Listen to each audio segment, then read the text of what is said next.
Lijepo, evo, nakon svih govora teško je reći da ima još nešto novo što bi trebalo posebno spomenuti, no ja ću krenuti od toga da prije svega zahvalim predstavnicima vlade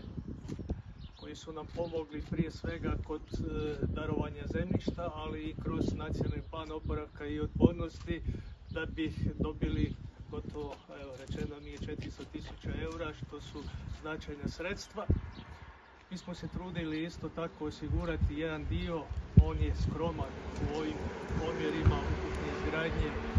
samog vrtića, ali županija kroz niz projekata i kroz puno godina prati ovu općinu, a mislim da ja kao župan opet niz godina skrbim i brinem za ova mala područja, manje razvijena područja. A evo, reći ću posebno i zahvala onda načelnici sa svojim timom ukupnom da skrbi o razvoju ove općine i da gotovo nema prostora koje na neki način nije bilo pod kontrolom, a onda i bilo u izgradnji određenih projekata i programa. Time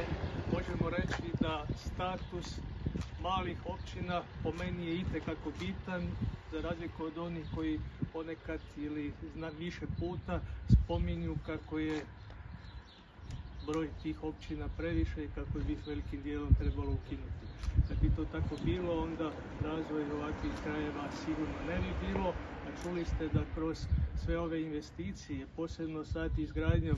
vrtića, imat ćemo situaciju da i jedan dio ljudi će se vratiti, drugi novi doći kako bi živjeli u jednoj kvalitetnoj sredini. Ja prije svega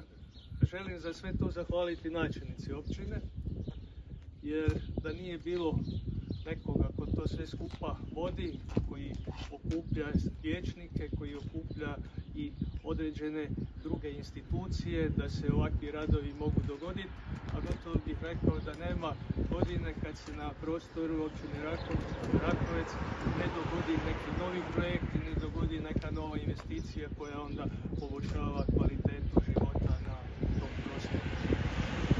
I sigurno mi se čini da je na neki način najbitnija ova investicija o kojoj danas govorimo, to je izgradnja vrtića, jer nekad je vrijedilo pravilo da u ovim malim ruralnim sredinama postoje djedovi i bake koji će onda čuvati djecu, no međutim vjerujte, toga više danas nema i bez ovakvog prostora, bez izgradnje ovakvih institucija,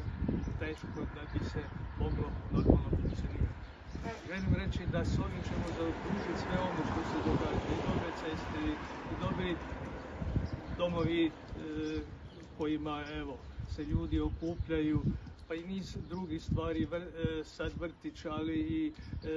školska igrališta. Rekao bih da postoji škola, jednosmjenska nastava, da postoji također dvorana i da kvaliteta obrazovanja na ovom prostoru je sigurno izuzetno visoka i dobra.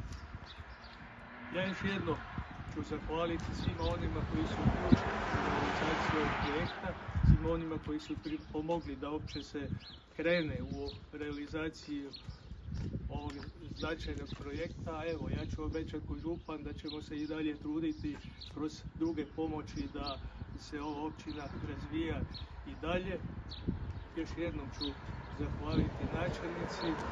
a evo, želim svima onima koji sudjeluju, posebno izvođačima radova, da ne bude nekakvih značajnih problema, nego da se svi radovi izvedu u roku, ali i kvaliteti koji to zakon propisuje, a koje će nadzorna služba onda to